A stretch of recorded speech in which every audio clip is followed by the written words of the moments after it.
Okay. What about now? Nope.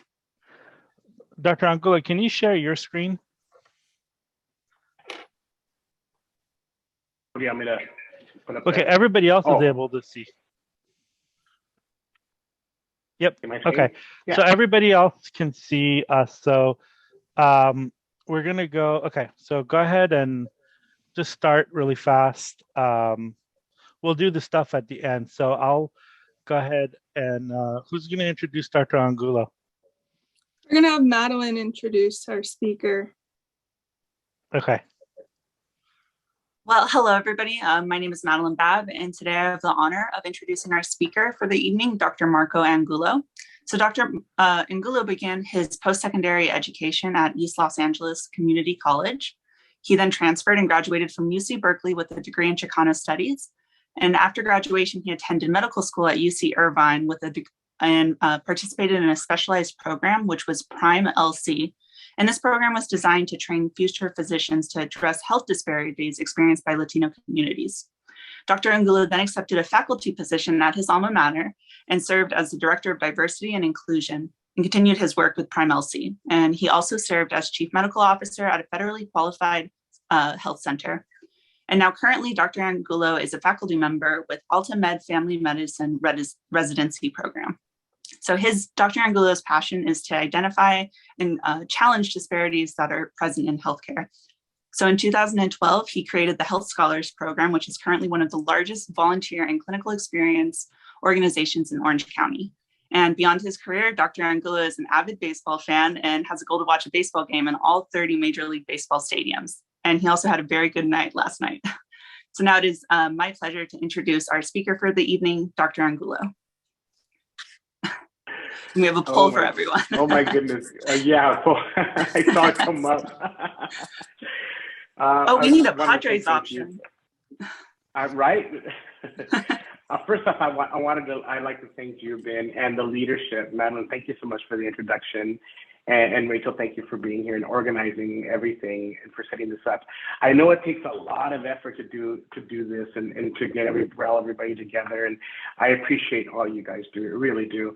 And you know now that it's kind of exciting because I'm a product of community college, but to see now California move over now to say, hey, we have a gold mine in community colleges.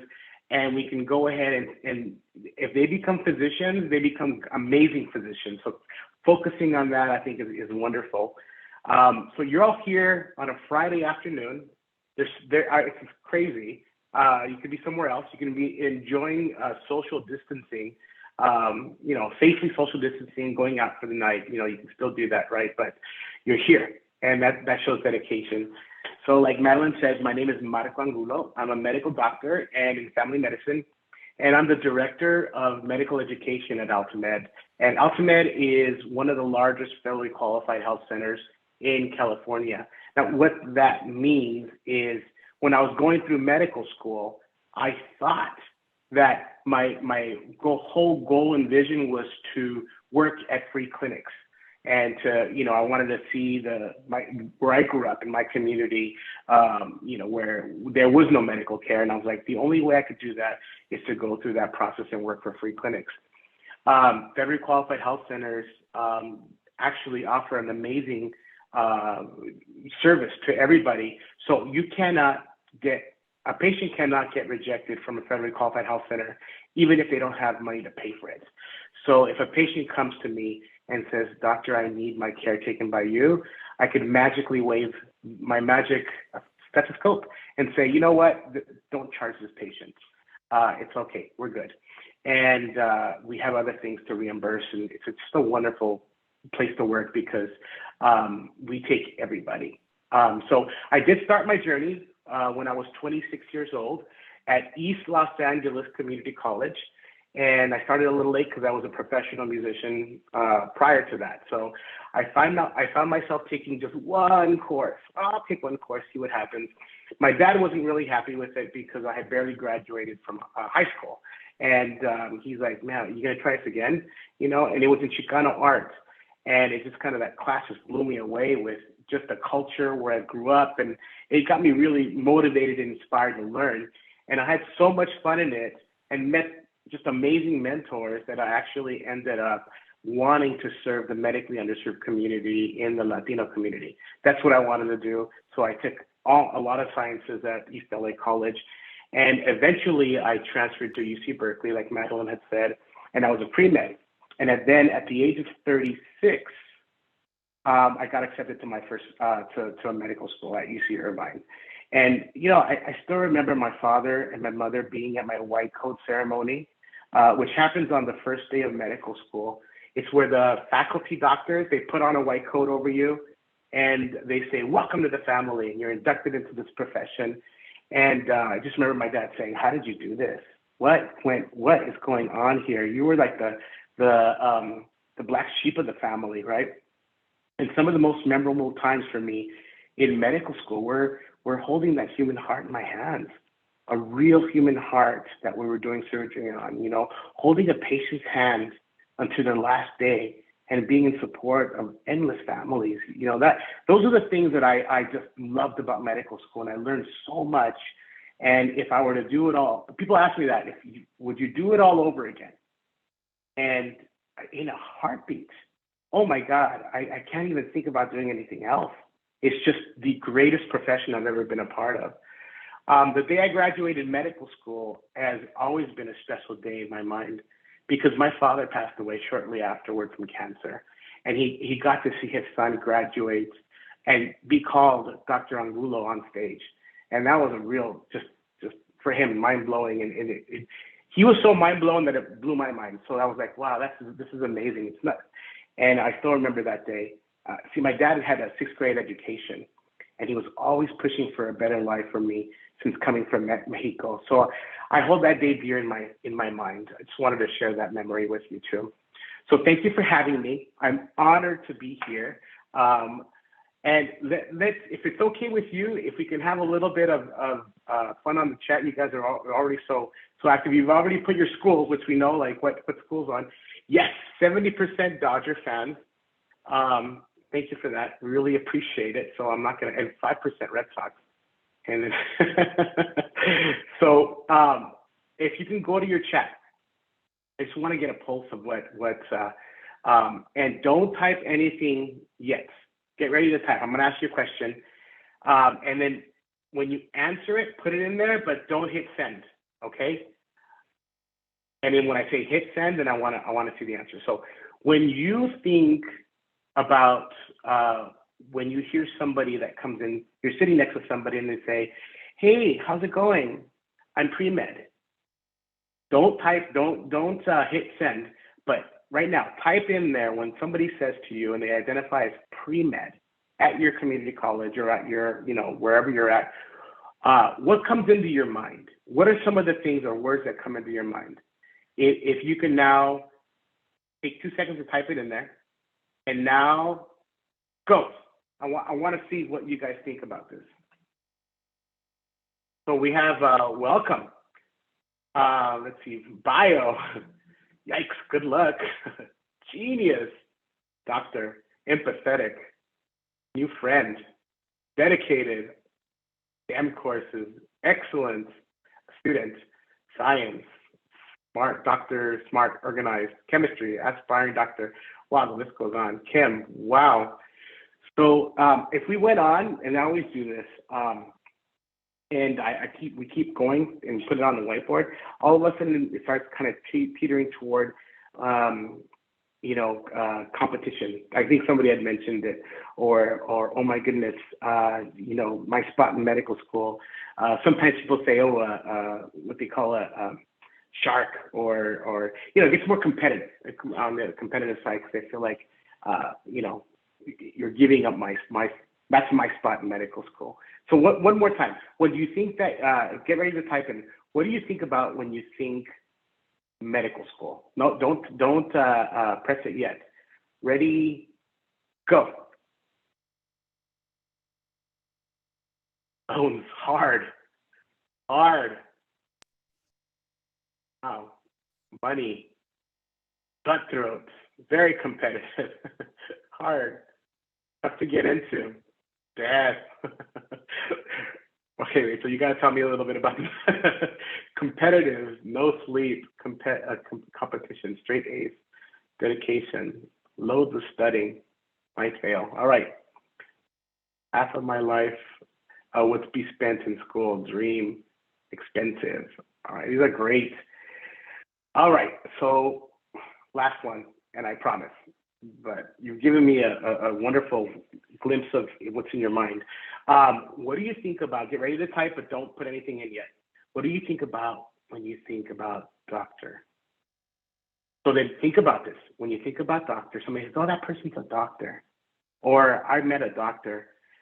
Ready, go.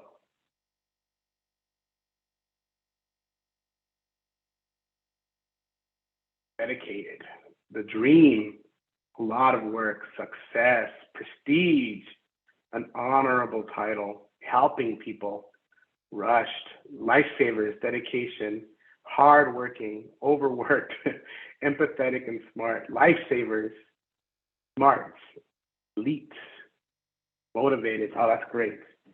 Empathetic and dedicated. Okay, thank you guys. No, that's wonderful. So give me a little synopsis of what's going on in your head right now.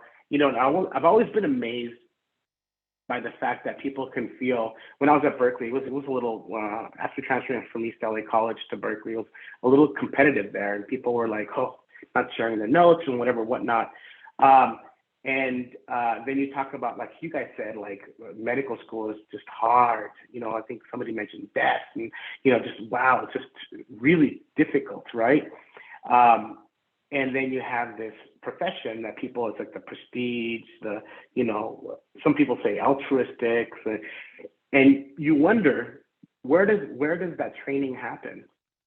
You know, and it doesn't happen in your undergraduate, it doesn't happen in your, definitely not medical school. You don't get this training, you're like, oh, we're gonna make you into an altruistic doctor. It happens, you know, from way beforehand. And I think we'll talk a little bit about that as well. But you're here and you know the importance. Now you guys know what you guys are all thinking. So, and you know the importance of it. And you know now that you are really needed in the field of medicine. I feel you really do know this. But it's the idea that we live with that occasionally creeps up, that doubt that circles us in a constant basis. It's like a cloud at times. It can overwhelm us sometimes, especially when we begin to compare ourselves to others. It's always about time, always about time. When is it going to happen? When is my time going to come? How much time is this going to take? You know, you have family members, you know, I had, you know, my parents like, Mijo, you know, like, when are you going? You know, is this really going to happen? You know, and these are all well-intentioned people too. These are all people that love us to death. They want to see our utmost happiness, and they do it so we don't get derailed, so we don't lose sight of what we're doing, and we keep our goals and our dreams alive. So it's not coming from a bad place, right? But it does put pressure on us. It does make me, thinking back, just kind of like have this tension in my neck. And yeah, but you know, they don't know us. I'm not talking about us as community college students. You know, I feel I'm with you on this. We're cut from you and I were cut from the same stone. You see, deep down, you can feel it. Deep down, you know why we do what we do. We know this. Deep down in our hearts, we know it's by any means necessary. I gotta get there. We're gonna make it happen, you know? So deep down in our minds, we can already see ourselves walking into our clinics and thinking, today, this is La Señora Sanchez is coming in for her diabetes care. We have baby Antonio, and he's coming in with his mom for a well child care and a routine checkup. And we can't forget about Senor Gonzalez. Today have some medication for him. It's going to help his arthritis. Maybe we could try it. It may better his life. So those are the things, these are the things that I imagined in my head.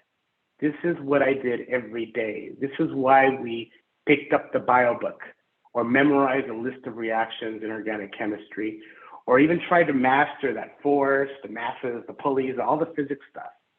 We did it for them. We know that they were waiting for us.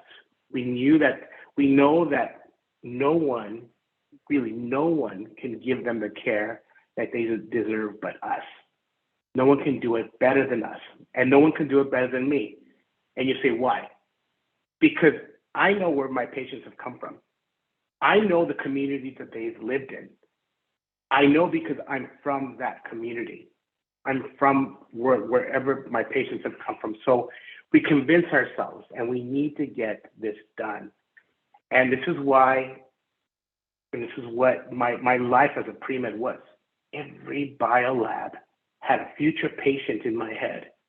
And I said, in organic chemistry, oxidized with PCC, boom, problem solved from Senor Sanchez or Senor Jimenez. For physics, mg cosine theta on a slope, boom, problem solved for Senora Gonzalez. This is what kept me going day in and day out. And the first step in all of this is to begin to visualize it, to begin to see it, to begin to envision it. This starts with us, and it starts with you. So with that being said, one of the biggest things for me that ever happened, and I was so happy about this, but it was very difficult for me to do it at first.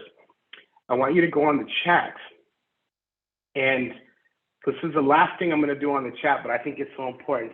I want you to type your name, right? Your full name, and I want you to put the initials of the degree that you would love, your dream degree. Don't type anything in yet. You guys got it? Ready? Go. Okay. Oh, look how beautiful that looks. Oh my God.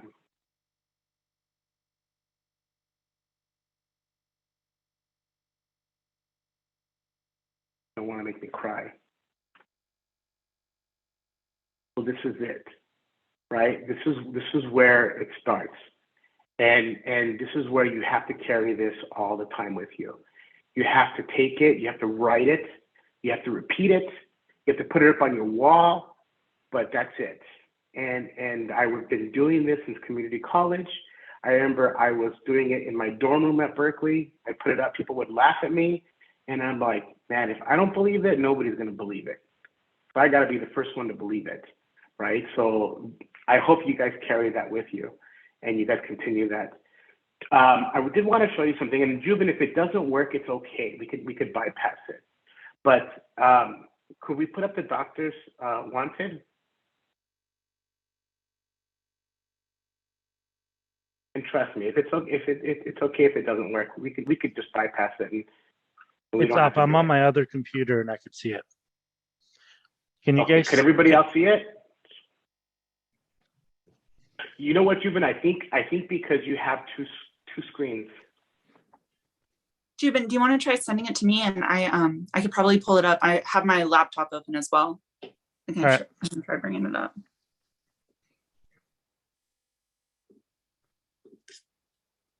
Just send it. Doesn't that chat look great though? Oh my goodness.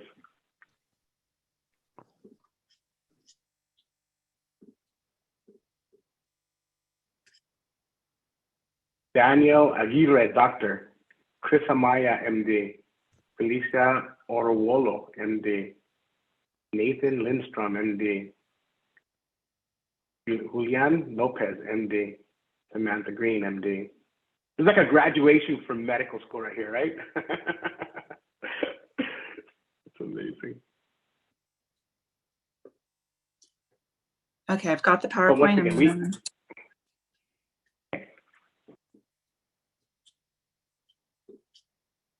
One moment, everybody, it's downloading. My computer's a little on the older side, but. Yeah, we'll take it like Mr. Rogers. Like, what's the most important thing in my life? It's actually just being here with you guys. The most important thing in my life right now. Joanna wants to know if you're happy about the Dodgers win last night. Joanna, you would not. But yeah, if I turned my camera, you'd see all my Dodgers things. Of course I am. Oh, great. Okay. Are we able to see it? All right. So yeah, and then I'll just tell you next, if that's okay. Sounds All good. right, great. Thank you. So here's something that we put together, and it's called Doctors Wanted, and it's actually what you call it, it's wanted, right? You know, so it may be formatted a little differently here, but that's okay. You'll get the point. So I wanted to go over this with you just so you can kind of see what we're looking for in a doctor and what we're looking for in medical school, if that's okay with you. I'm going to give you some of the insights, right? So let's start with the first one. So must have self-confidence, must be knowledgeable and willing to be a lifelong learner. So this is the number one quality of what your patients are looking for. It is it's reassuring to know that someone is in control in the driver's seat or in the passenger seat with a patient. It's the ability to know what your limits are and plainly say, I don't know, let me ask. You know, so, and having that confidence to be that and have that support with that patient. So must be extremely intelligent, master problem solver, being comfortable with not knowing the answers, but having that ability to begin to put things together. That's what makes this job really fun. Must be hardworking, must have a love for biology, must have a fascination for science. This is your bread and butter. This is your bread and butter for the rest of your life. You know, an excellent test taking skills. You will be inundated with exams from now through your undergraduate or your college years. MCAT, boards for recertifications. It never ends. Testing. Must have a steady hand. So you may be a brain surgeon, and then I think you had Dr. Quinones here on the other day. So you may be a brain surgeon knowing that you have the memories of someone's entire life in your hands. And any sudden move, you can erase the memories from that person. Or maybe repair a leaky heart valve in an elderly woman's heart. Or place stitches on a child that experiences a 5-centimeter laceration. And these are stitches you never want to see in your life because you don't want to scar that poor child's life. Strong leadership skills. You'll be automatically looked upon as the person with the answer. Something happens that's traumatic. Everybody's like, okay, doctor, what do we do? Honesty and forthright. Tell it to me straight, doc. You've heard it. Know how to strike that tone in your patients. Know how to break down that and have the patients understand all the complicated jargon, right? Be professional at all times. So this is not a 9-to-5 job. Being a doctor is an all-time, you have to be on your A game at all times. It's not like you clock out and you're like, that's it, I'm good, I'm out of here. And because check this out, you're on a plane and you're going to Hawaii and you're like, you got Mai Tais on your mind and you're ready for the beach, and all of a sudden on the plane it says, is there a doctor on the plane? I mean, you're called to duty. You have to go. You have to check things out. You have to make sure that the patient or the person on the plane is okay. Altruistic, selfless, must be empathetic, caring, and compassionate. Have the ability to validate someone's suffering, putting yourself in their shoes, and help to do something about it. So that's really important. Must have the ability to work in teams. Must be excellent at collaborative and cooperative work. Must be humble. Knowing that you are not God. Knowing that you can learn from your patients, your nurses, your medical assistants, and not shutting them out because you are supposed to be the doctor or the specialist. So must have humility, being the first to admit your mistakes and always learning from them. Must be passionate about patient care and the health field. Now this is what we're here for. This is what we get up in the morning for, right? Must be excellent communication skills. You have to be a great teacher, break down complex scientific jargon into terms that your patients understand and make sure they understand. Must have a strong listening skills, must be observant. At times, silence is golden. Being able to let our patients express themselves and feel as if they have a voice. Unbiased and non-judgmental. At times, you may have a patient that doesn't have your belief system, putting patients first and what's right for them. So if I wanted to go and be a judge, I don't want to judge my patients, I would have gone to law school. But I have to be open and honest with my patients and make sure that I'm seeing whatever I'm there for the betterment of their health. Extreme integrity and high moral standards, energetic and enthusiastic, warm and friendly, a love for people, because it can be contagious. It can be contagious with your patients, with your staff, with everybody, and must have humor. It's a long road. Be able to laugh with others, sometimes laugh at yourself, and then just enjoy your journey. So I ask you, all of you, what do you think about this? Like, do you see yourself here? Do you still want to do this? That's the question I have. Is this daunting? It's like, oh my goodness, this is too much. Or do you feel like, you know what, I can take this on. I have all these qualities. So I'm a firm believer that you're not born with these abilities. These traits are taught, they're learned, they're fostered by your experiences in life and your mentorship. So you may look at this and then, next slide, please. And you may see something like this. And you may look at it again, and next slide, please. And you may see something like this. Maybe you're intelligent, strong leader, honest and forthright right now. And you may see, next slide, something like this. Must have a passion about patients, care in the health field, warm and friendly, and a love for people, right? And you're like, you know what, at least I have this, I could build on this. Your training in being a doctor doesn't start in medical school. It didn't even start on your first day of taking your first science course at community college. It started in your childhood with your life experiences. It started with your upbringing and will continue on for your entire career. It's something you will work on for the rest of your life. And there's a reason why they call this the practice of medicine. You're always striving to be the better person, better clinician, better doctor, better scientist every day. It's a pretty awesome profession. And I feel that you've chosen something very special in your life. So I'm going to go ahead and actually next slide, I'm going to tell you a tiny bit about myself and I'm going to deliver a message if that's okay to you. So I was a professional musician back in the day in my early years. In the early 90s, a lot of you probably weren't even born. I was a rock and roll guy. If you remember the band Metallica and all these things, I listened to all that stuff. And I still have my guitar right here next to me. And I don't play as much as I used to, but I did it professionally. And I did love doing it. But there's times in your life that you really hit rock bottom and you really feel like, wow, where's my life going? And do I see myself as a 60-year-old long-haired person, like you're thinking like, wait, I have to do something with my life and I can't just continue to live like this. So the next slide. So I actually gave it all up and there's my Los Angeles College ID. And back in the day, the black marking here is my social security number. They used to put our social security numbers as our student IDs, which I think they knew that they messed up. So I guess they changed the system now, but that's the way it was set up. And that's how I started East LA College. And that's where my life really changed. So I hold East LA College near and dear, and community college is near and dear to my heart. And there's a lot of us that have gone on to medical school. And there's a lot of us that still communicate, talk to each other.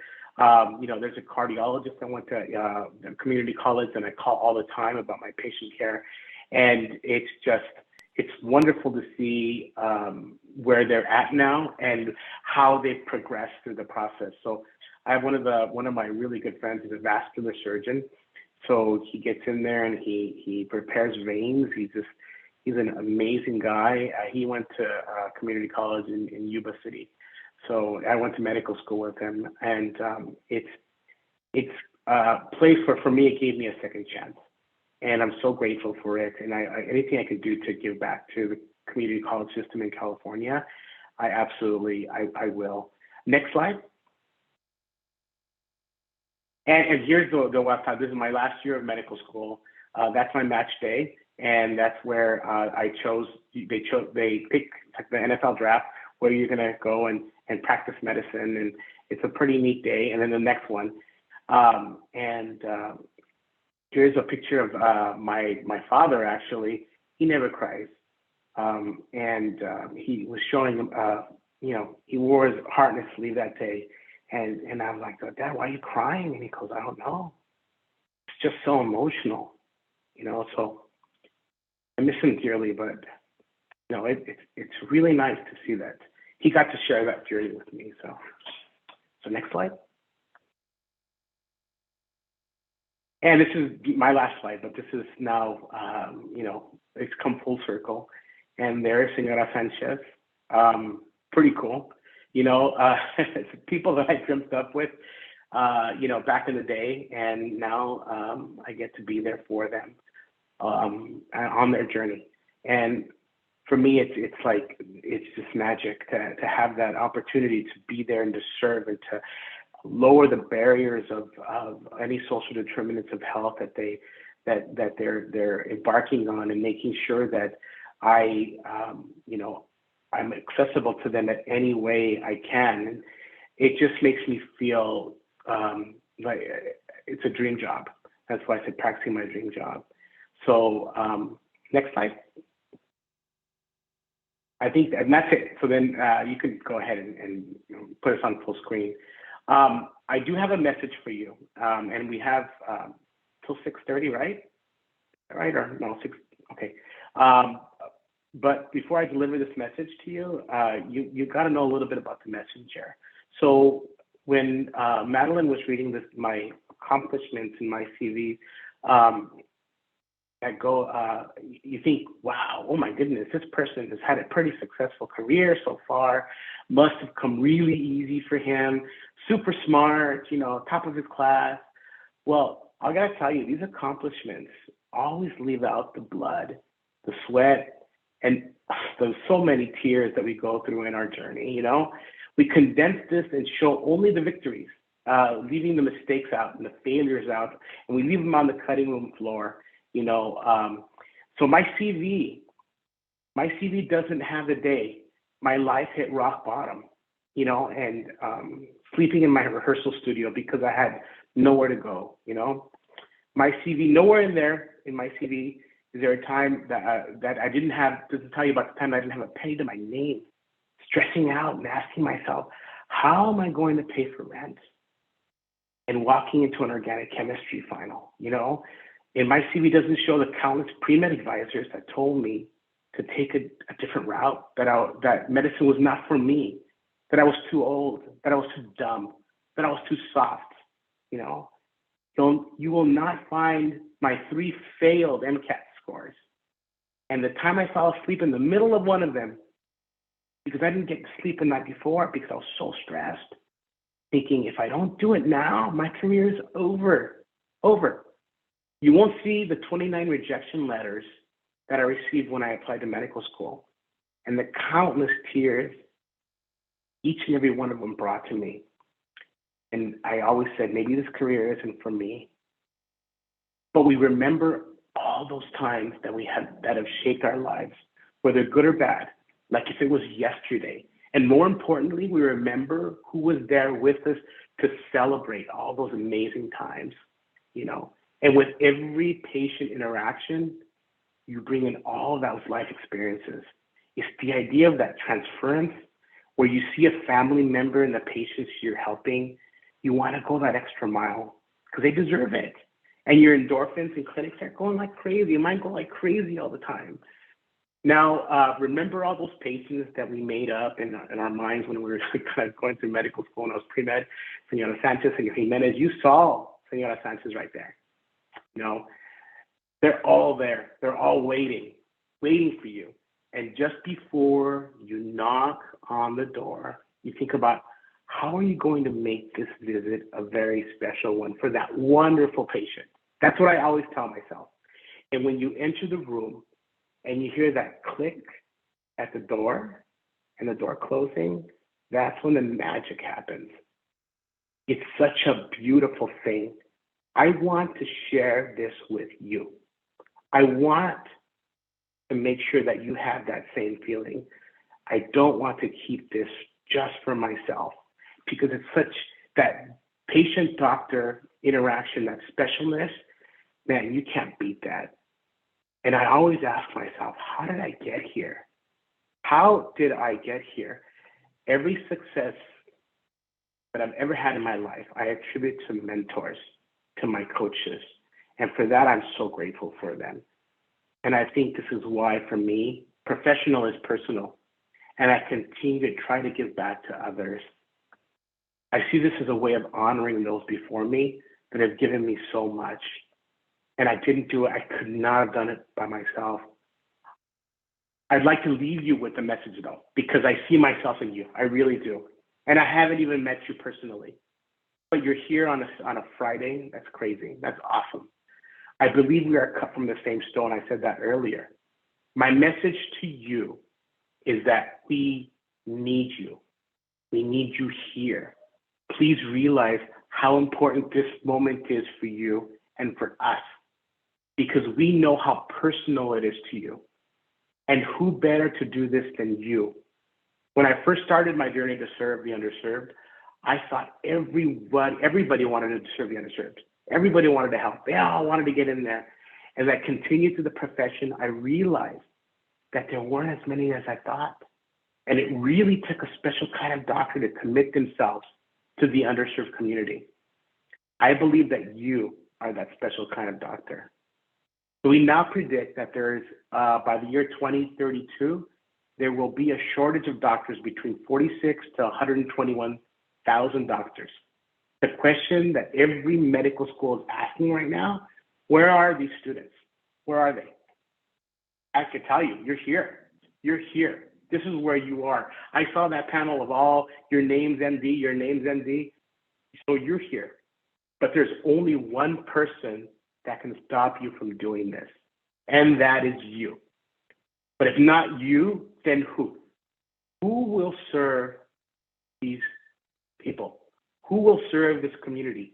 Who will help us carry that torch to eliminate disparities? And I hope and I pray that this challenge excites you, that this challenge, like, oh my God, I gotta get there, that you're up for it, and that you want to be that difference. But you need to start believing that you will become a doctor. You need to begin to own it by any means necessary. Look at your Zoom names, keep it going. You need to start visualizing it. You need to start believing it. And if you don't believe it, then no one will believe it. So we get it. We definitely get it. We know it's hard. I saw on there, it's hard, it's hard, it's hard. We know how you feel. We know how it feels to look at yourself in the mirror every day and take a deep breath and ask yourself, am I ever going to get there? Am I wasting my time? I mean, we ask ourselves that secretly, right? We don't want to portray anything else. We know what it feels like to get back an exam, a grade, or sometimes even an MCAT score, and feel like your heart sinks to the bottom of your stomach. We know how it feels to have family members remind you that the time is ticking. When are you going to start? I'm not getting any younger, or any other spectrum of the families. Maybe they say on the other end, they're like, not even interested. They're like, yeah. But, come and take care of the family. That's not even important for us. School's not even there for us. And we know what it feels like to be at a talk like this, and you keep on hearing myself, this ridiculous speaker, saying, we need you, when all along you are here, right in front of us, screaming to get into medical school. One thing I've learned is that there are no shortcuts, though. There are no shortcuts. I can't take your exams for you. We can't transfer to a four-year university for you. We can't make you believe that you can do this. It has to come from you. It has to start with you. What we can do, though, as mentors, and there are 37 of you I see on here, 36 minus me, is guide you like we've been guided in our lives. What we can do is pass along the information that was given to us, that has helped us in our careers. You're not alone on this. We're all here to help you and guide you through this process. This is a promise that I give to you. If you showed up on a Friday night, listen to me speak, guess what? We're going to be buddies. I'd like to put my money where my mouth is. I really would. One last thing. I want to leave you with this, and then I want to present something to you that I want to make sure that we cover because I was part of admissions, and I want to give you some tips on your process to medical school, and it already started. You've chosen what I feel is the greatest career and one that I'm so proud to be a part of. To have the ability to walk in a patient's room, sit in front of the patient, just listen is priceless. I mean, it's priceless. As a doctor, you have that ability to make sure that your patients have the best care possible and that they feel supported throughout their journey in life. Your future patients await you. I know they are going to love meeting you, and I hope you let us be part of that journey every step of the way. I really do.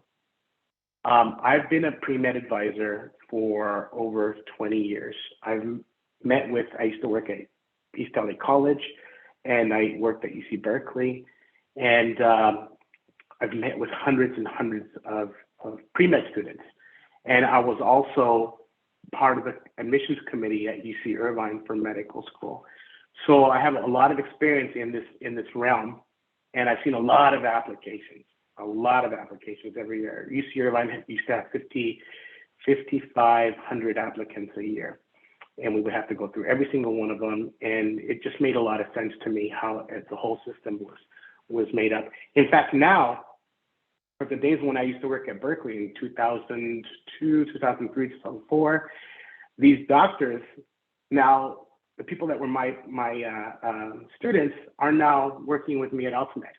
So it's kind of neat to see Dr. Granados, Dr. Huang Chen, Dr. Florio, they're all from that cohort, and they keep coming because this pipeline is strong, and they want to go to a place that believes and values them and that values the patients.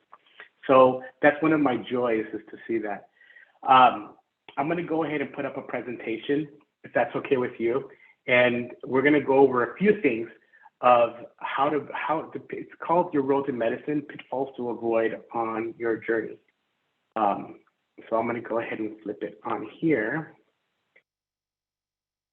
Let's see if I don't disconnect myself. You know how that goes. Oh, here it is, here. All right. This is back in the prime.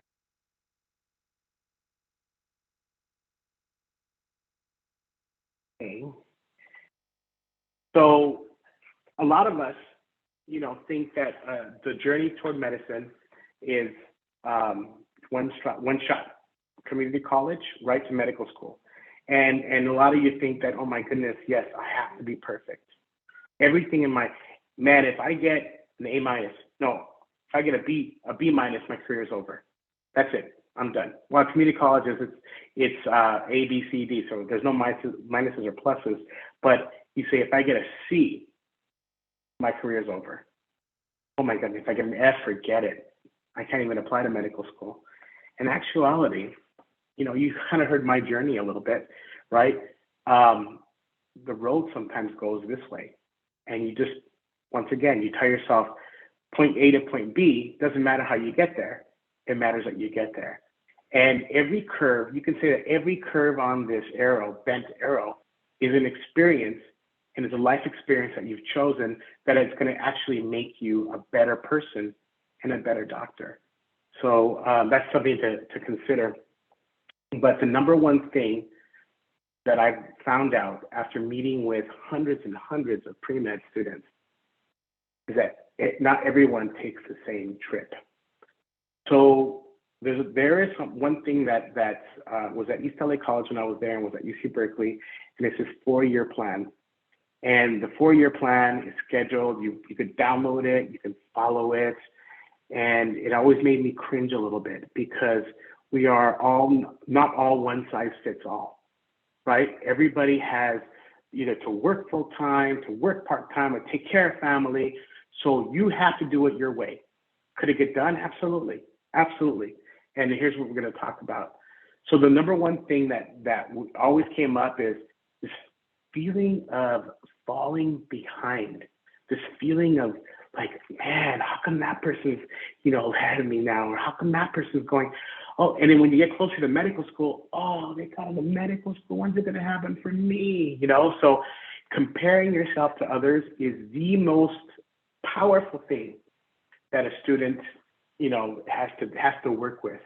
I remember being counseling a student, having an amazing plan for them. And I'm like, man, and you whiteboard it. And you're like, wow, this is amazing. You know, we're going to kill it. And then they go out, they talk to people in their community, and a week later they come back and the plan is all changed. And you're like, what happened? And they're like, oh, no. I saw Jimmy was doing this, Sarah's doing that, and no way, I have to do it like this. And it's just that pressure that you have, you know. If you go onto the AAMC website, where you apply to medical school, they have a 4-year plan that you could download.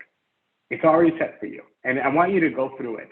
I want us to go through it on this presentation. So it says on their website, freshman year, join pre-med science and related clubs. So you're already doing this. That's great. That counts. Take general chemistry and lab. Take calculus. Start thinking about your summer plans.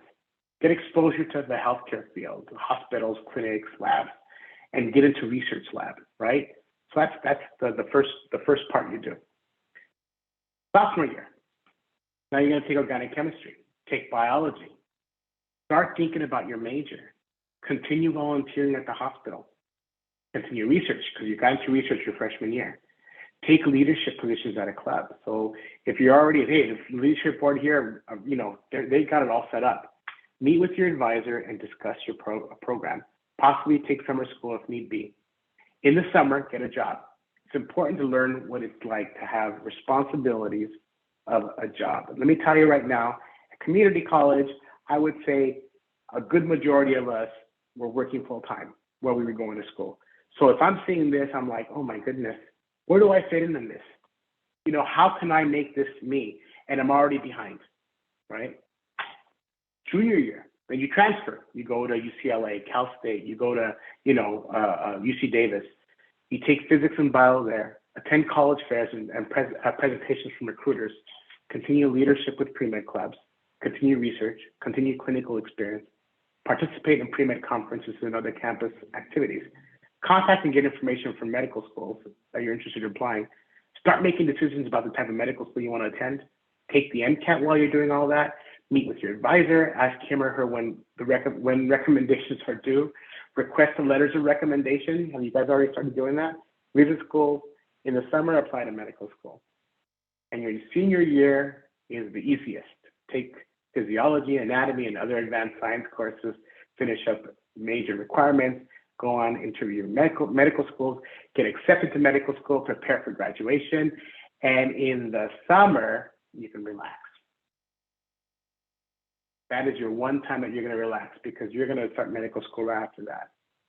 So I cringe when I see the schedule up as a 4-year plan. I feel that it causes a lot of chaos. It causes a lot of stress for the student, because once again, it's not a one size fits all. You know, and I have a person that we worked with back in the day that she came in, and in the fall, she actually got a hold of that, and she's like, well, this is this course I got to take. Let's do it up. I'm pre-med. And she was ready to give her life to serving the underserved community, and she was ready to make a difference in her community, because she's come from those communities. Fall freshman year, she took Calculus 1, General Chem 1, and English 1. Her grades, so she got a D in Calculus 1, a C in General Chemistry 1, and a B, English 1, and got a B. So she's like, okay, General Chem, I'm good, but Calculus, I gotta take that over again. First of all, it doesn't let you go to Calculus 2. And second of all, that doesn't count for medical school. So then she thought, I can't fall behind. Everybody else is going. So the second semester, she went Calculus 1, and she went Calculus 2. She got permission to do that, because she's figured, well, I've already seen Calculus 1 already. I already have it fresh in my mind, and I'll take Calculus 2 so I don't you know, mess with scheduling, and I'll take General Chemistry 2 so I can go ahead and continue that pathway. So she ended up, this is a true story. It's a true story. She ended up getting a C, a D, and an F. So we said, great, you passed Calculus 1. Calculus 2 and GChem had to be taken over again. She was like, okay, I'm going to go ahead and destroy my summer classes. I can take Calculus 2 and GChem together, and I'll get 2 A's in them, and it'll erase everything that's happened before. Ended up getting a C- in Calculus 2 and a D in GChem. Just something for you when you transfer to a 4-year university, that you get the minuses and the pluses. C- does not count for medical school, so that class has to be taken over again. So what did she do?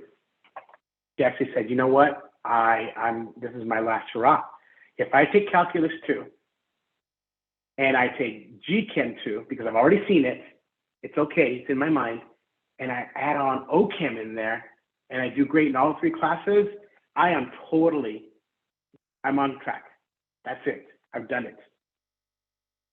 And she ended up getting a C, C, and F. So she passed her Calculus 2, she passed her GChem, and she failed her organic chemistry. So the next spring semester, she said, I'm going to take English 2, Political Science 101, and Intro to History. And for her, she said, that's it. I'm done. I am no longer PreMed. I don't want to do this anymore. It's too hard. Too hard. So the student is now a surgeon with a medical degree, and she graduated from UCSF. How does that happen? We were told that this cannot happen. We were told that this is impossible. Got 2 F's. Got 1, 2, 3, 4, 5 C's if you count the C-, 2 D's. The only grade that you think that medical school would be is a B in English. It wasn't even a science. How does that happen? I can't even tell you, this is not just her story, this is the story of many. And we've worked with students throughout the 20 years. It's just a wonderful thing to see. So here's something that we get from some of the students is a conceding defeat. I'm not doing so well on my science courses right now. I'm so competitive. That's okay. I'm going to be doing a postback anyways. And this is a 2nd-year student. So what a postback is like you later on, you take courses after you graduate from whatever you go to. So for us is know when to hit the reset button. So if you're doing great in your classes and you are just blowing it out of the water and you're like, A, maybe occasional B, A, keep doing what you're doing. Go, keep it going. If you are somewhere in looking at that schedule, like, oh, I've done a couple of this, or, oh, that is my schedule, know when to start hitting that reset button and saying, okay, hold on, let me go back and let me see where I can re-strategize.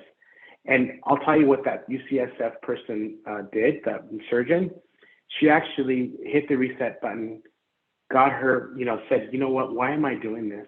Why do I want to work as a physician? She found her why, and all of a sudden she started taking 1 science course. She got an A, and then she started building her confidence up like that and started. So a lot of times we try to pile it in and do the opposite. And I remember in community college, we had students that were like 21, 22 units all the time. I'm like, well, how come you're taking so many units? And like, oh, because 1, I want to get out of here. 2, I want to show them how hard it was and how I did it. And then they'd end up getting, C's, D's, F's. Well, know when to hit that reset button. As for me, I feel like I cheated because I worked full time and I took 1 to 2 science classes every semester, but it wasn't cheating. It was a strategy. I knew how much I could handle. I knew how much I could put on my plate because I knew that I needed to know those courses really well because they were going to be on the MCAT again and because they were going to help me in medicine, and they had helped me in medicine. So I wanted to make sure I knew my craft, and I asked for help. I asked for tutoring. I asked for, I was in the math, engineering, science, and achievement program. I lived in that office. I did all the tutoring. Not only did I do all the tutorings afterwards, I became a tutor for general chemistry. And that's when I really learned general chemistry. I thought I knew it when I took the course, but when I tutored it, I was like, oh my goodness, now I know how to really do all the reactions and things like that. So no one hit that reset button. The other one is that people talk about is choosing a major. I chose biochemistry as my major. This is one of the students, so I could stand out in medical school. Being part of admissions, I'm going to tell you right now, doesn't matter what you major in. I'm a double major in science and Spanish to be more competitively eligible med school applicant. For us, that's like, okay, good, great. So making sure that whatever you do and whatever you major in, you love. My major was Chicano studies. That Chicano art class changed my life. And I said, you know what, if I can apply this to my job and to the Latino community, that's it. So it actually ended up being like that. I still took my science courses, but my love was for my community, and it made me feed off of why I was doing what I was doing. Some people choose public health. Some people choose dance. We've had majors of everybody when applying to medical school. So that's something to consider. It's what I want to talk about is finding a good coach and finding a good plan. And I want to make sure that I'm respectful for your time. So we have 6:07, so we're okay. Time? Okay, good. So I want you to really listen to this and because this actually, I realized this when I was fourth year or third year undergraduate at Berkeley. So not all pre-med counselors are created equal. And I want to tell you about my story, my counseling story. I go in, I'm all pumped up from East LA College. I know that I want to go into medicine now. I walk into Dr. Chan's office. She's the pre-med counselor. It says on the door, pre-med counselor. And I sit with her and it's like, Dr. Chan, I realize what I want to do. I want to serve the underserved community, the Latino community, and I'm going to do it because, I grew up in this community and I could do it. And she's like, I don't know. No one from community college goes to medical school. No one. I'm like, okay. So, but I still want to serve the underserved. I'm going to get there. And she's like, well, do you have a girlfriend? And I'm like, yeah, I have a girlfriend. And she's like, oh, you're going to have to leave her. It's not for everybody. How old are you? I'm like, I was 20, 27, 28. She's like, oh, you're too old. Community college is for younger people. I could not believe, after that meeting, I walked out thinking, I was like, what the heck? So I ended up becoming a closet pre-med. So I ended up hiding my books and my calculus books and whatnot, and nobody knew that I was a pre-med because I didn't want to discourage them until I found some really good coaching and I said, you know what, if I don't believe it, if I don't live with it, if I don't put it out there, then it's never going to happen. And I realized that not all pre-med advisors or counselors are created equal. And I ended up, so she was a gatekeeper, right? And you will meet so many gatekeepers in your life. A gatekeeper is someone that wants to make sure that you're okay, that you're not harming yourself, wants to give you the bad news before you even try, right? And she was that. She thought she was doing the good for me because she's like, I don't want you to waste your time. So I'm going to tell you, you're not going to make it, So there's plenty of them. You guys have probably met some in your career. So the other one is the cheerleader, right? The cheerleader is someone like your, maybe your family members, your parents, your brothers, your sisters, whoever's like, hey, you can do it. You can do it. Get in there. You're going to be a doctor. I don't know how you're going to do it, but you can do it. Oh, you didn't do so well on this test? Don't worry. Get it going. So those are the cheerleaders. We need our cheerleaders because sometimes this road is long and we're going to be down and we got to get up, right? And then there's the special coaches. So every single one of you right now, keep in mind of a special coach. You could have multiple, but these are the people that once you fall, they get up with you, they dust you off, help you dust yourself off, and they say, okay, let's plan again. Let's go for it. What is going to be your plan? And that's someone that guides you through your life, through your career on how to best yourself. And that's where you can differentiate between gatekeepers and coaches. So if you're looking for a pre-med counselor, that's a coach, you've got it won. Now, with that being said, I promised you, right? I promised you that if I throw down my email here and I give you my contact, then you will contact me and then we can work together. We actually have a huge team at Ultimate that actually works with a lot of the community college students, and we have a lot of programs that we have for the summer that I'm hoping that you'd be willing to apply to and seeing that next generation. But I'll leave that up to you. So I'll definitely leave that up to you. So with that being said, if there's another one, so extracurricular overload. So the big question is, if only medical school could accept me for my passion in serving the underserved and not just my grades. Man, I got, 3 C's and 2 D's, but I'm volunteering like crazy. I'm running, I've got 7 organizations that I'm a part of. I'm the chapter president of 5 of them. I'm like just, octopusing everything. Just amazing. But my schoolwork, but if only med school could see that.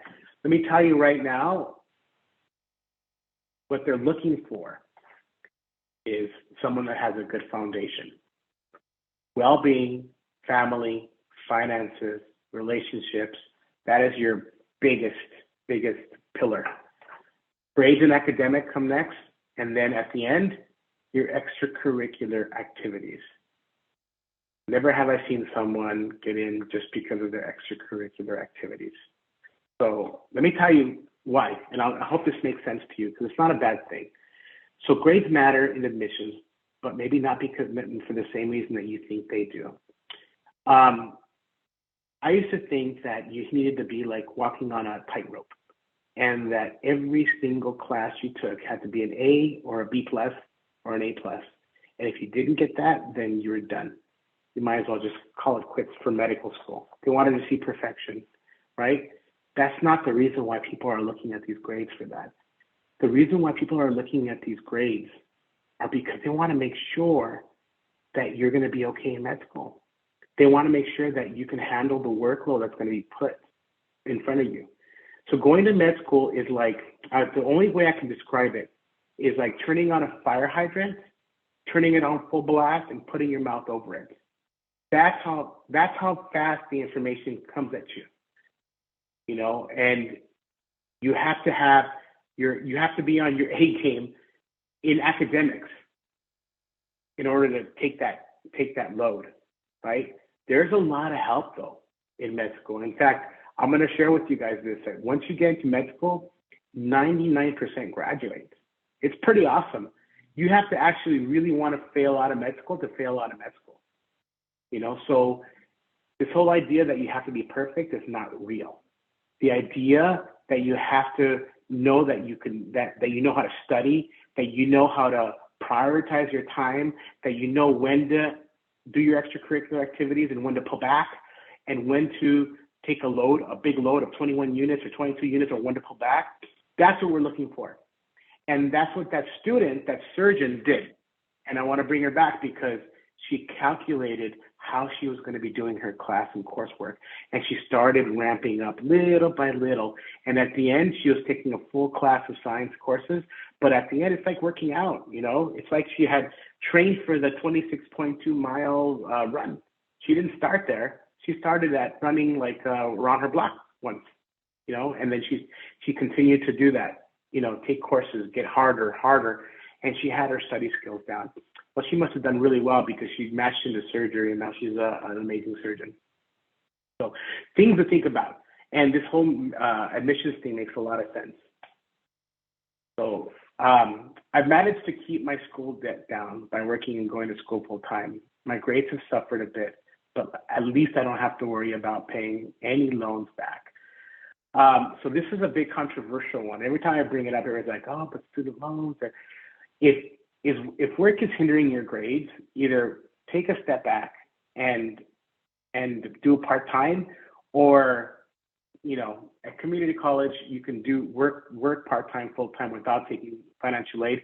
But when you go out to like a Cal State, or when you go out to a UC, I mean, you're going to have to take some kind of grants and loans out to cover that. So make sure that you cover yourself, because there's a lot of people that you're going to be going to school with that have their parents pay for the entire school. That was my roommate, you know, and the mom always filled the fridge for my roommate all the time, had everything covered, and his job 100% was to study. So you want to make sure that you're at that level as well when you go off.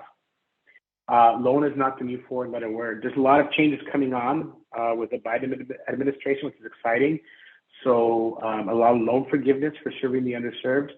So I want you to make sure that you're not hindering yourself because you don't want to take out a loan. So the last one, I am the oldest and the first in my family to go to college. My parents depend on me for a lot. I can't let them down.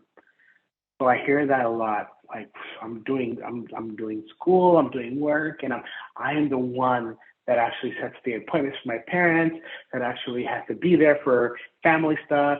We cannot miss a quinceañera. You know, that's who I am.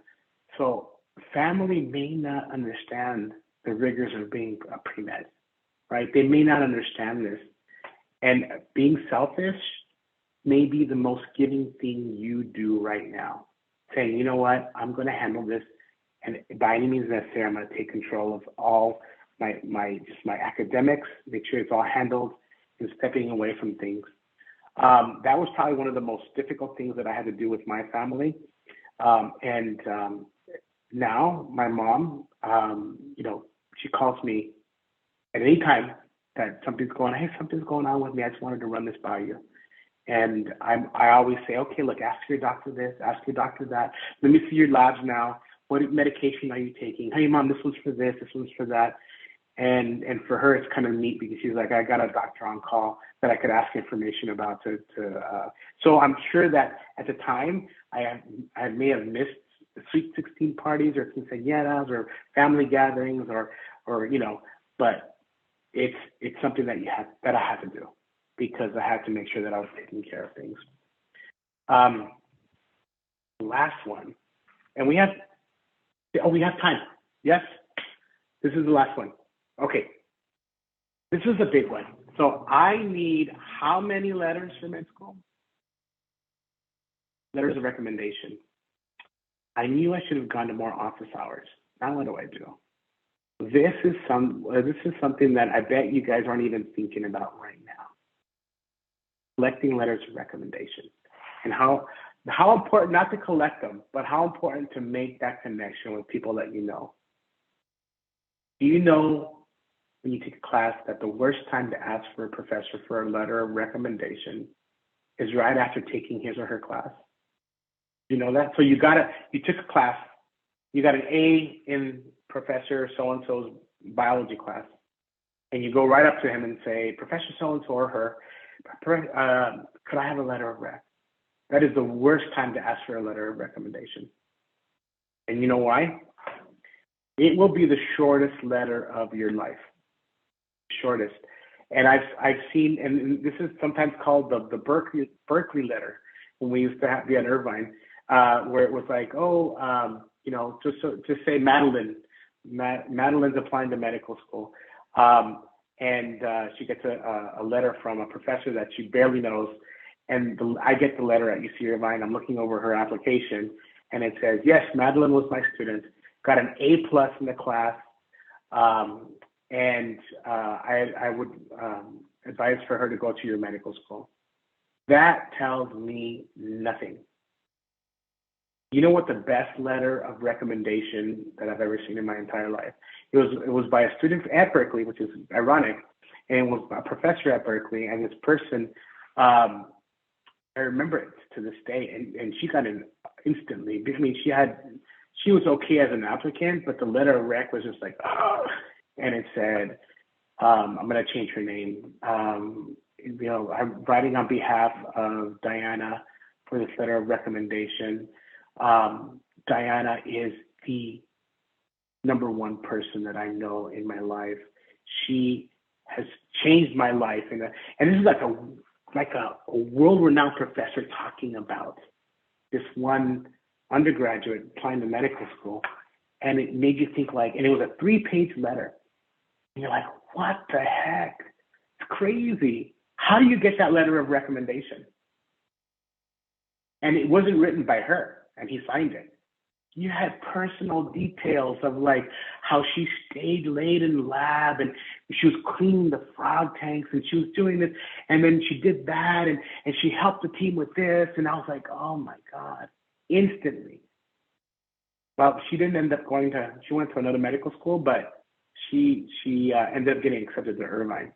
And I'm more than positive she ended up like just blowing out her medical schools, because for someone to write that letter, I was thinking like, oh my goodness, if we get her here, she could do the same here. She can do the same and build those relationships with people here. And we've got, she's going to flourish in her career. So how do we do that?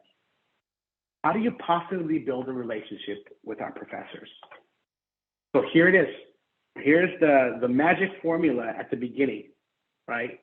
Definitely you're taking a person course in biology, right? So here was my method. Even at a big place like Berkeley, when I went there, it could work at UCLA, it could definitely work at community college, right? So when I would go into lecture, I would be writing and I'd have all these questions and what am I doing? Then I start tabbing question, I have all these questions. Then I would go into office hours and I would say, hey, professor, what about this? What about that? And the professor would be like, oh, yeah, that's great. Yeah, no, talk about, so I'm going to tell you about this. I'm going to tell you about that. And so they would start filling me in on gaps that I had in my lecture. And then in office hours, somebody else would be there and ask that question. I'd be like, oh, I didn't realize that's a good question. So then you don't know what you don't know. So then somebody else is asking a question. You're like, oh my God, and you started building your knowledge base. And then after that, you start realizing that the professor's giving you the test, because they're like, don't worry about that, but you worry about this. They won't tell you, but they're already starting to give you the test questions. And then you make appointments with them afterward. You say, hey, professor, can I talk to you about my career? I just want you've seen so many pre-med students that I want to make sure that I'm doing the right thing here. And then ask yourself, is this person a person who you see yourself building a relationship with? It's you. You're the one that's choosing them to be part of your team and as a mentor. And then you continue the discussion well after the class, and you update them on your progress. Once you start updating them on your progress, and they're like, wow, tell me more about where you're going, all of a sudden they're part of your team.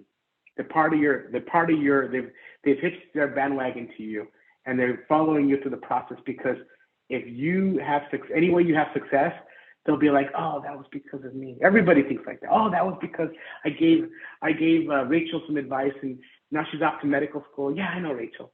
It's something that's really, you get proud of as if you're mentoring someone. So that would be the process of that. But you start with your dream team. So what I mean by that is today, right now, anywhere, if this is something that's going to work, I would highly suggest you do this. Write 3 people down that have inspired you, that have and one name has to be a professor from one of the college classes you've taken at your community college. Somebody, right? So you have 3 people, no family, no mom, no dad, just 3 people that have inspired you in your community, in your classes. Today, after the Zoom talk, or maybe even tomorrow in the morning, but today after the Zoom talk, send them an email of appreciation, telling them how much they've affected your life, telling them how much they like, you know what, I was thinking about you. You inspire me. And why, right? Don't expect anything in return. Just send it. Send it and be done with it. But do it really genuine from the heart. I mean, really do it from the heart. And you'll be surprised what you get back. When you put out positivity and you put it out and you don't expect anything back ever, that positivity somehow comes back to you. But you don't even consider having it come back. You just say, you know what? I love that person. I'm going to send him something. I'll tell you, I did that with I had a list of people, and I still have the list. It's called the Dream Team list, and that I would send emails to constantly. And one of them was my organic chemistry professor in a class of 500 people, Dr. Jean Fouché, at Berkeley. And he was on my dream team because I feel that the way he taught organic chemistry just blew my mind, and I learned it so well that I appreciated him so much. So I ended up writing him an email, and I said, Dr. Fouché, you are the man. You built my confidence at Berkeley. It was down, but now, got an A in organic chemistry. Anything you need, I'm here for you. No response. I go off to medical school. Dr. Fouché, I'm in medical school now. Just wanted to make sure that you know that I'm here for you. Any students that no response. Dr. Fouché, I'm in residency at UC Irvine. Send him an email again. No response. To this date, there's no response. You know what? I don't care. This man changed my life. But all the 50 people that I have on the list, the majority have responded. My point is, I'm just putting out that gratitude. I'm so grateful for Fouché. I'm so grateful for Kilgore. I'm so grateful for Diana. I'm so grateful. Like, I can go down the list of people that have mentored me and that responded. So you're not expecting anything in return. So you have 3 people that you're going to do that with. I'm hoping. And here's a sample email. If you say that, dear Professor Jacobs, my name is Anabel Arroyo, and I took your course in biochemistry 2 semesters ago. I never got a chance to thank you for teaching the course. I got to admit, your course was one of the most challenging I've taken, but it really pushed me to think outside the box with memorization, and it made me think critically. I'm sure as a future physician, I will be using the tools you taught me to serve my future patients. Thank you once again, sincerely. But she got a response back and it's like, wow, I didn't even know you noticed me. I knew that we were taking class together, but let's talk and let's chat and let's see where we're at. And they became really close, mentor-mentee together. And eventually, along the way, she felt comfortable in asking for him for a letter of recommendation. So the next step is to keep them updated with your dream team, with personal meetings, email updates, so you can share your pathway with them. I get people's emails, I get their updates. It's just really wonderful to see. And then those updates become emails. We get real close, and they turn to text messages, and it's just really nice to see, And continue to update your team throughout personal meetings. A cup of coffee is always great, At the end of the day, they will not only be letter writers, but mentors for life. And for us, I would not be here today if it was not for all the people that helped me guide my way through this process.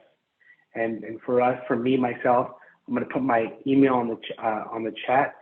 Please feel free to do what you need with it, but you know that we're here for you. Your community college, we all are, and we're family, and we have to make sure that we're continuing together. So thank you very much for your time. I really appreciate it.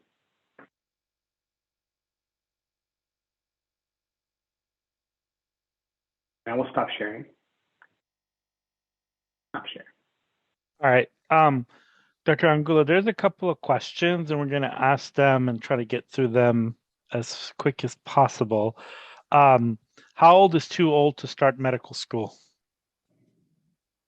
The funny thing was that we had someone in the admissions committee at UCI that when she started medical school, she was 53. She was 53. And she was one of our best ophthalmologists at UC Irvine. Yeah. What made you? One that was. Okay. Oh, sorry. Okay. What made you want to be a doctor instead of a nurse, physician assistant, or other healthcare professionals? That's a great question. And now that I know everything in the layout, there's a big difference with nursing, with physicians, and with mid-level providers, which is an NP and PA, right? So I knew that I wanted to go ahead and be able to run a clinic. I knew that I wanted to go ahead and be able to say, you know what, I'm the boss of this organization, this clinic, however, and to have the final call. And a mid-level provider, a nurse practitioner can have their own clinic, but it's very rare, and a physician assistant cannot. they have to be, they're a physician assistant, they have to be overlooked by a physician. So I wanted that ability and that leverage to make sure that I had that. I'm not saying that NP and PA are amazing. We need them, absolutely, but just wanted that. The other one with nursing, yes, there are people that have the calling for nursing, and that's like that direct, like in patients, that's where you get all the assistance with nursing. I'm outpatient doc, so I have that contact with my patients all the time, more than the nurses have. So the nurses will vital the patient, weigh them in, check them in, but I have that going in the room, sitting with them, and spending that wonderful time with them. And when you're working in the hospital, the doctor's mainly outside doing that, and the nurses are more inside with the patients in the room. Although, I'm telling you right now, I've worked in the hospital, and I love going to see my patients in the hospital. Like, I love going into their rooms and kind of just sitting there, chatting with them. They're there, they're not going anywhere. So you can spend a lot of time with them. So it's just in my nature. Dr. Angulo, this is a question that's come up quite a bit. But non-traditional students that already have a bachelor's degree and are taking their prereqs sciences at a community college, certainly people that have non-science bachelor's degrees, they've been advised that medical schools look down on those applicants that take their prereqs at community colleges. What's your advice to that and options? Yeah. Because community colleges are more affordable. Yeah, so then that's a great question. And I actually sit down with students and advise to see what the best plan is for them. Not so it looks good for medical school, but what is going to give them the best success possible to get that information down to show that they know how to do their coursework.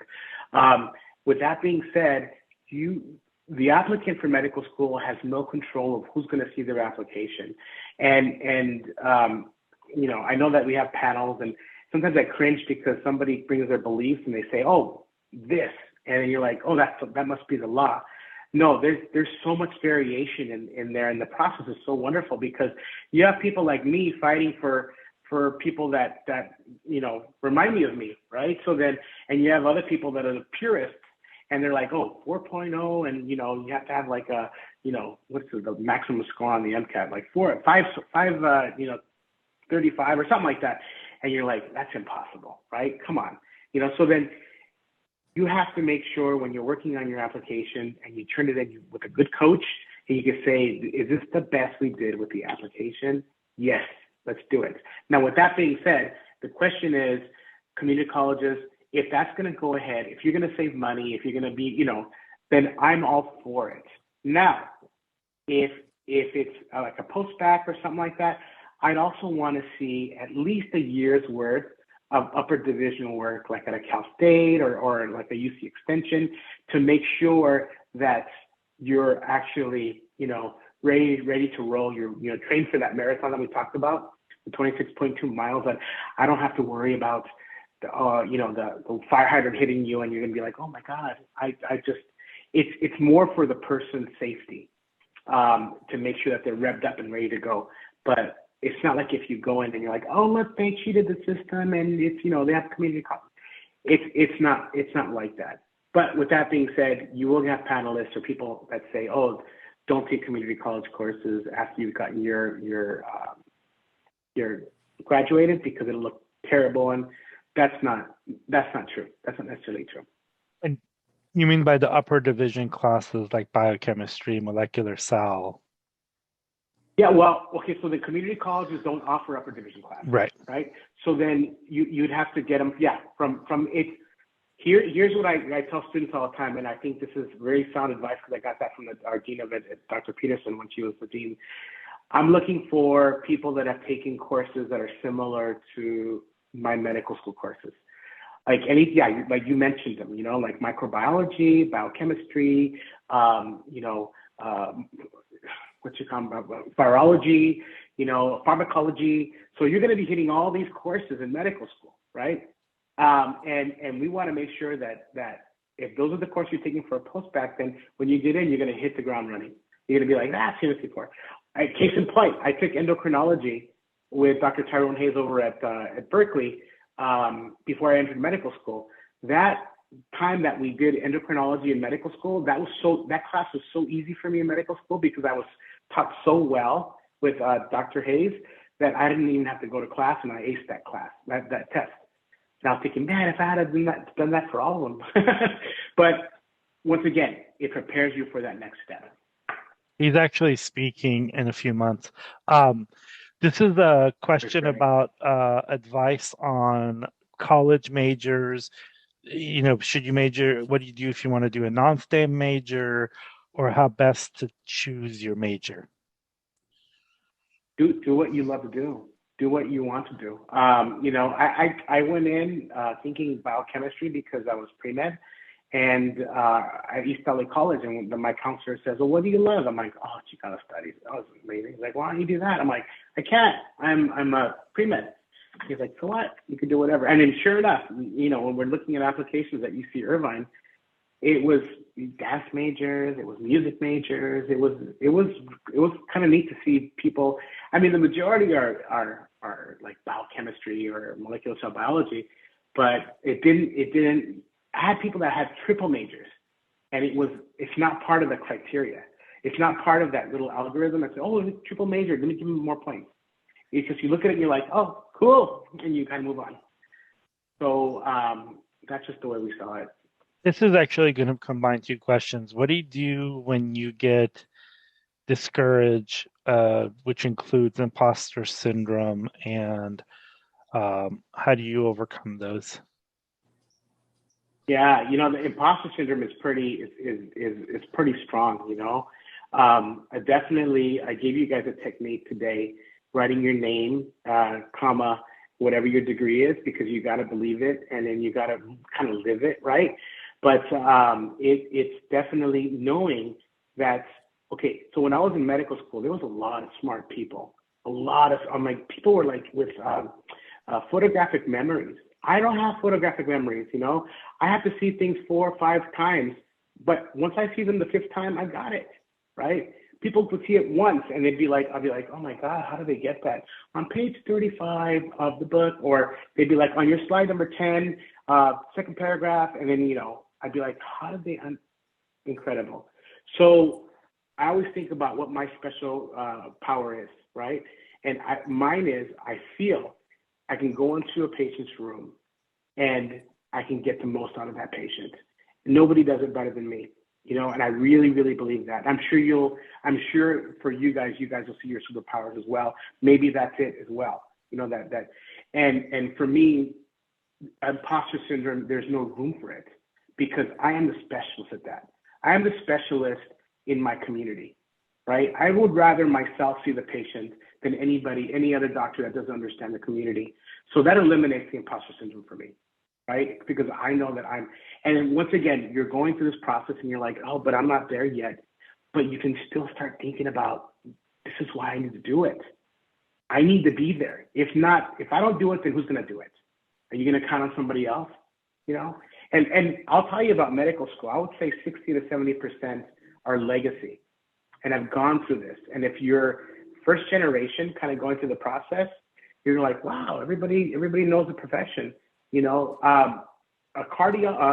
one of my medical students taught me how to read an EKG. He was so good at it. First year medical student. He's like, oh yeah, and he broke it down so nicely. And I'm like, how did you learn how to do this? He's like, my dad's a cardiologist. He's been teaching me since I was 10 years old. Oh my God, crazy. How do I get to that point? You know, that is not my superpower. Another question, people that want to major in engineering for their major, what do you think about that?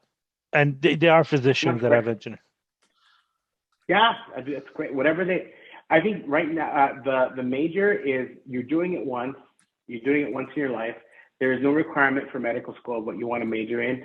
If love is engineering, if love is biology, biochemistry, if love is Chicano studies, dance, do it. Do what you want to do. You still have to do the pre-med, the courses, the prerequisites, but do what you love to do because you only have one shot in doing that.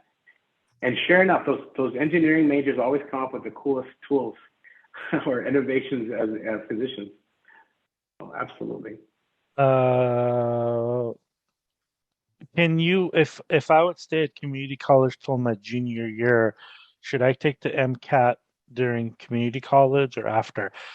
I'm going to make a plug. We're going to have almost 3.5 hours worth of MCAT next week. The person that's teaching it is a master expert. He's doing one on Friday, which is going to be about the MCAT. Then the other one is going to be what you should do your first 2 years at community college to get ready for the MCAT. So this is the person that you want to watch about the MCAT. And he could answer any and all of those questions. When Dr. Angulo took the MCAT, he took it with this thing called a pencil and a pen. And now it's Chisel, a chisel. So I'm going to leave that one till next week. Hopefully you could join next week, but I'll let Dr. Angulo answer that. Yeah, and that's when I would actually sit with your counselor and your coach, so someone that you trust. Remember, you have your gatekeepers and you have people that believe in you and that want your success. And I would plot it out with that person, because there's never the right time to take the MCAT is when you're ready to take it. It's never like senior year. It's just when you're ready to dedicate that time. And that exam is no joke. So that exam will know if you're cheating on it, right? And it'll definitely, make sure that you know this. So plan it out. That's what I'm saying. Have a plan. Do you have any study tips or anything that helped you study both for the any study tips or anything that you used For the MCAT? For anything, just how you study for med school or undergrad? Yeah, I did. So community college,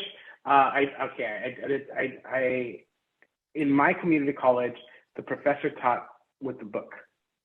So then I totally, whatever the section they were covering, I totally got in the book, and then I went over the lectures that they were doing and in the book. But the problems in the book, and that was great because it just seemed like they were just using the book.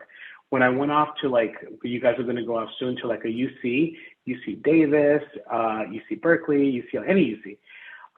The professors, the book is optional, and the professors actually are world-renowned. So they're like, yeah, that's a nice book for reference, but I'm going to teach you my way. And whatever they write on the board is gold. And so then you have to make sure that you're capturing everything that they're saying, because that's going to be on the test. And at first it took me a while to get used to that, because I'm transferring from community college where if I read the book and dissected it and I would do fine on the classes, to somewhere where if I read the book, I was probably going to maybe get a C. And then when I paid attention to the notes that the professor was, coming out with, and even old practice tests that the professor had, then I would start getting A's and B's. So there's a difference. There's a difference between the two. I mean, it really depends on your community college too. Also talking to other people that have taken that professor. They still have the rate my professor, right? They do. Or it's a little hot, a little caliente. They got rid of that feature. They still have it, but they got rid of that. So this is another question. I think it's the last one, unless somebody else posted in the next 2 minutes. But doing your research after your bachelor's, is that a downfall or? So no. Here's the reason why. And I did very little research. I did like a summer at Cal State LA, and it was just like a blur of 6 weeks, and that was it, right? But here's the reason why research is so important, and so important in some schools. Like Stanford, if you don't have extensive research, then it's going to be difficult to break through that. But UC Irvine doesn't accept. I mean, they take research, of course. They have MD, PhDs, but they're okay with people that maybe don't have a strong research background. So there's schools like that. So the reason why research is so important in medical school isn't to to show that, oh, you have this great research. It's that you've taken a subject without books and you've asked a question, you've given a hypothesis, you've collected the data, You've analyzed the data and you wrote it up. And then hopefully you presented it or you published it. That excites medical school because that shows an initiative that you weren't just going to class and you were rote memorizing. You had to critically think outside on how to do this, how to process it. That is medicine in a nutshell, and it's helped so much in although I just told you I didn't do much research, what I did and how I critically think, and I think organic chemistry helped me a lot, how now to process a patient and when they come in and how to critically think outside the box. Because you're going to get patients that come in with all kinds of stuff and your algorithm is like always going. So every little bit helps.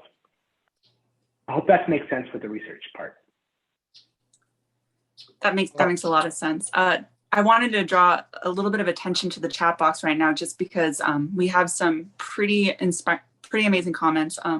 People are saying how they thought they were alone, but they related so much to your talk and you inspired them so much that they almost cried during the meeting. That inspired them. That the word inspiring keeps coming up over and over again. I think you really touched a lot of people with this talk, and we're really grateful to have had you here tonight. Well, thank you, Madeline. Thank you for having me. Really, I'm honored.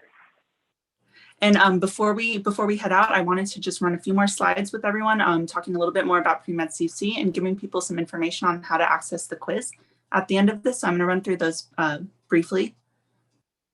So let me just open this up. Can everyone see my screen? Oh, we're up a little early. There we go. Is everyone able to see? Okay, great. So yeah, this is just a little bit of closing information about PreMedCC before we head off. So PreMedCC is, we're looking for pre-medical students who are attending a community college or who have previously attended a community college. And we understand how difficult it is to find quality mentorship while you're at a CC. So PreMedCC has been created to connect you with experts in medicine who also started at community college, just like Dr. Angulo. Our organization was created by students to meet the needs of other scholars who may be first-generation college students, do not have relatives in the health profession, or otherwise lack access to adequate mentorship. So your journey to medicine starts here. Join us virtually from anywhere. All of our sessions are hosted on Zoom, and they will typically be on Fridays from 5 to 6:30 p.m., although we may occasionally have programs on Saturday mornings or other days. And then regardless, all of our sessions are recorded, posted, and available to you anytime on our YouTube channel, which you can find on the website, PreMedCC. So then after this meeting, we're going to be posting a quiz. And if you take the quiz and receive a passing score of 70% or higher, you will receive a certificate. And that certificate will allow you just to kind of have some record that you've attended the meeting, that you've understood the material, and that you've participated. But you're also free to participate in the session, ask questions, listen, and you don't have to take the quiz if you don't want to. It's just to give you some documentation. And yeah, that's the our short little, let me stop sharing. We have some more comments coming up in the chat box.